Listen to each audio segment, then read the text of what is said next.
from one fight to another. A breakup is a difficult thing to watch. And I hope someday friendships can be rebuilt, but I don't think it's going to happen. I don't think it's going to go down. I think we are witnessing the full-on war on social media between Ethan Klein and Hasan Piker.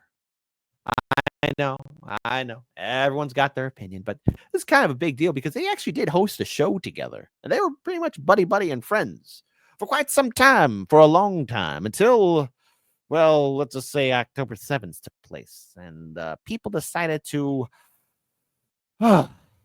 stir the pot a little. But this is a pretty big deal because you're dealing with two, and I quote, larger channels.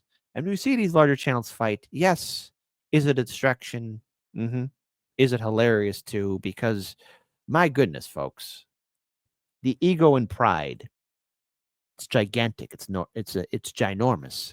Because Ethan did like what, an hour and a half long video supposedly nuking Hasan. Now, whether or not Hasan gets nuked, let's be clear here. Twitch has got its own problems, and we'll be talking a little bit about Twitch, but let's play this. Channeling them into radicalization and turning them against me. Liberals are some of the easiest to manipulate people on the fucking planet, dude. I learned how much he hates liberals. Dude, I hate liberals, dude. I hate them. I hate them so viciously. Did he secretly despise me this whole time? I'm sorry, dude. I hate liberals so much. Did this man sit next to me for 2 years and pretend to be my friend? Dude, liberals are a burden on this planet, dude. Liberals are the most, like, scummy, vile, fucking idiots. Liberals are incredibly... Yes, Salty Digital Dive. Cat fight. Wow. It's a huge kind of cat fight. It's a big kind of cat fight when you really think about it. It's a big cat fight. Everyone's got their claws out. Stupid. I hate these petulant liberals, dumb fucking liberals. What else is someone this sociopathic capable of? Liberals are some of the easiest to manipulate. Bad cookies. And yes, you are absolutely correct because Hasan, he's a liberal. He's one of those champagne socialist liberals who lives in a nice $1 million house and has, wants to flex, expensive cars and all that other good stuff, and wearing a t-shirt called Tax the Rich. But hey, never forget when one of Hasan's fans ran up to him and said, Hasan, what are you doing? You can't eat that. You can't drink that. We're boycotting. And he still did it anyways. Manipulate people on the fucking planet. Was I being manipulated this whole time? That was my fear anyway. Regardless of his true beliefs, that broke my trust in him, and I pretty much ended the show immediately. And I felt guilty for my participation in mainstreaming Hasan.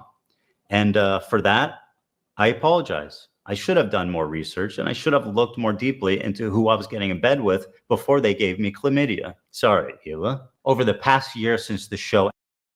Now, hold on. Let's be very clear here. See, this is why they call themselves progressives, is so they could be liberals without being called liberals. Exactly. That's how movements get infiltrated. And there was a huge fallout. So, the dispute follows, again, tensions between popular streamers Ethan Klein and Hasan Piker have escalated. It was Klein accusing Piker of promoting pro-China propaganda and downplaying human rights violations. The dispute follows Piker's recent commentary on China's policies, which Klein aligns too closely to Chinese state narratives. No, listen, Hasan wouldn't know the difference between socialism and communism or whatever, because guess what? The guy's a hypocrite. There you go. Simple as that. Klein, co-host of the H3 podcast, voiced his concerns publicly, alleging that Piker dismisses serious human rights abuses. This marks a significant rift between the two, who previously co-hosted the political podcast Leftovers. Yeah, Leftovers. That's why it should be called that. It's Leftover.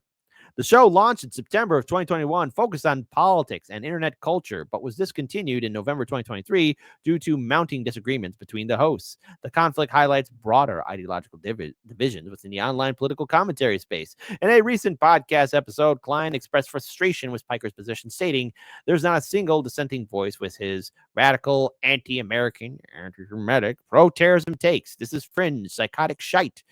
Piker has not yet responded to Klein's accusations. However, the controversy reflects a growing divide within the online political discourse as influential figures debate geopolitical issues and ethical responsibility of their platforms. Listen, you should be not getting your political thoughts from just one person. And here's what Hard Lens Media encourages you, my viewing audience. No matter how old or young you are, what state you live in, I encourage you to please do your own research too. Yes, I'm giving my commentary, my analysis, my breakdown of current events happening all across this world. Some of these stories are very heavy hitting. Some of these stories are just, my goodness, how are we going to survive the next day? But I encourage you guys and gals to make your own choices. Check out other people too and come to your own conclusion. Don't ever put anyone on a pillar. Don't ever do that. That's how you get disasters. That's how you get monsters.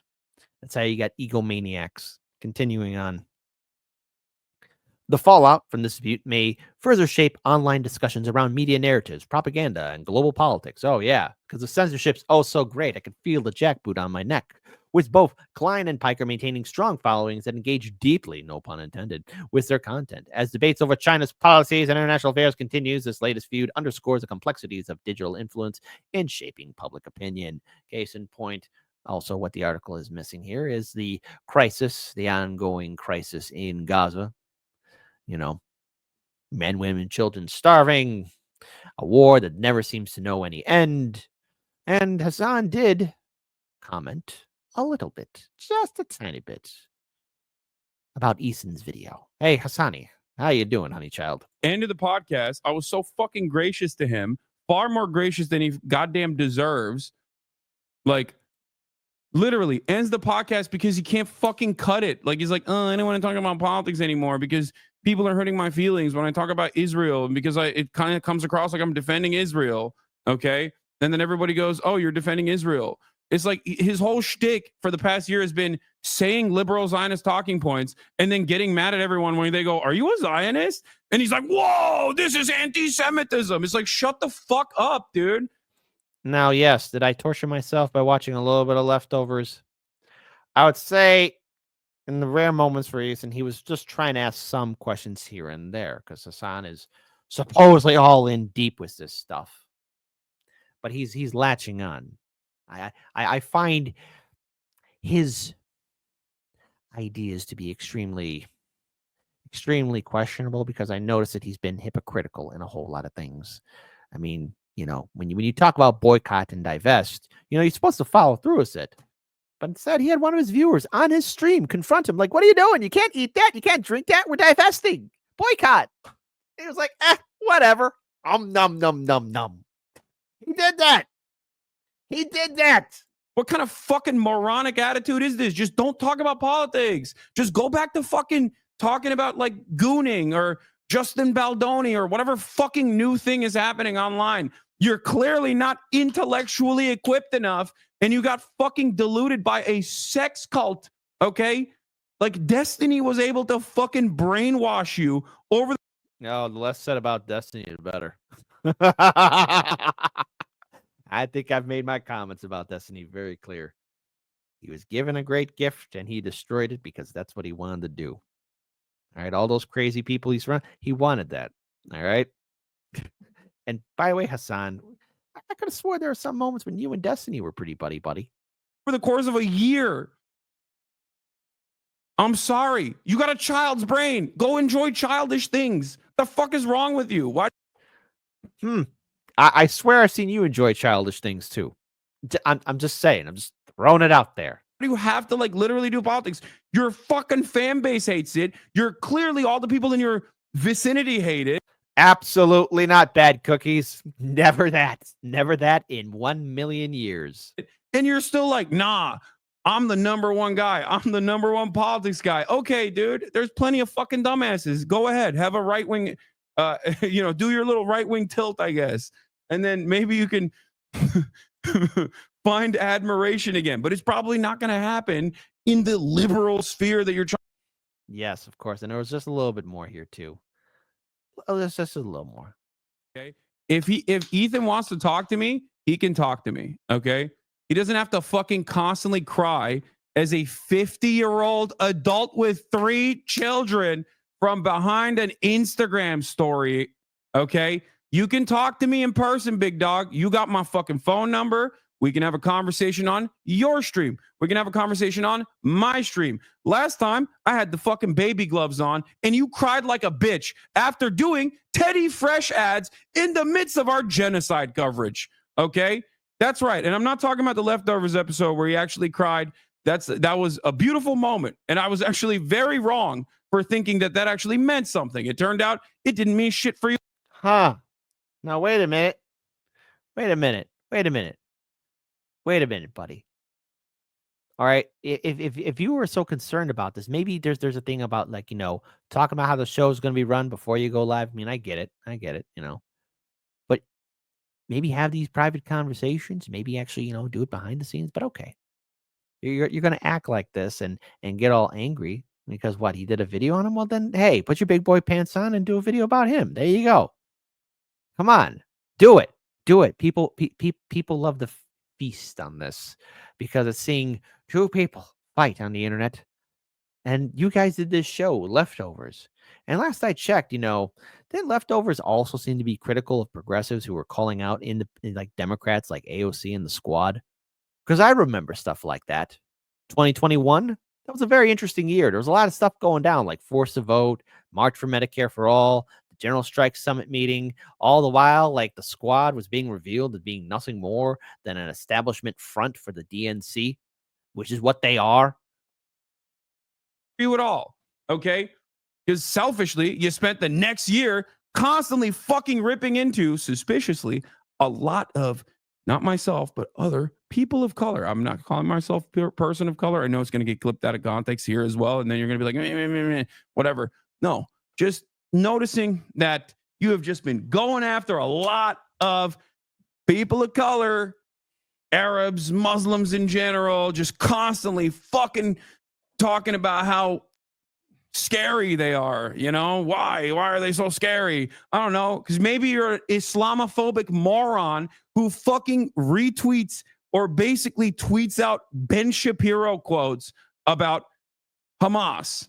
Maybe that's the reason why people think you're fucking super pro-Israel. Okay, maybe that's why. No, entertain me, my lovelies. Dance for my audience. My audience wants to laugh and sing and be happy and merry as these two grown men start yelling because they had such a violent breakup. Now, the Leftovers podcast was nothing to be impressed about because it's Hasan giving his expertise. Same Hasan who was constantly also carrying water for the Democrats. Yes, the Squad. Yes, constantly dismissing any real attempt to really challenge the Democrats. I mean, how many times was he going to bat for the Democrats, especially even before the election? I'm not including 2024. I'm talking about even before then, during the height when Trump derangement syndrome was at its highest, but also in the aftermath, in the early days of the Biden-Harris administration, when the Democrats then finally decided to go on brunch and everybody was just right now relaxing. And oh my goodness, how dare we ask AOC and the Squad or Bernie Sanders to do the right thing? How dare we ask them to actually push forward and fight back? But nope. Very similar to Majority Report and TYT. They were carrying water for the Democrats.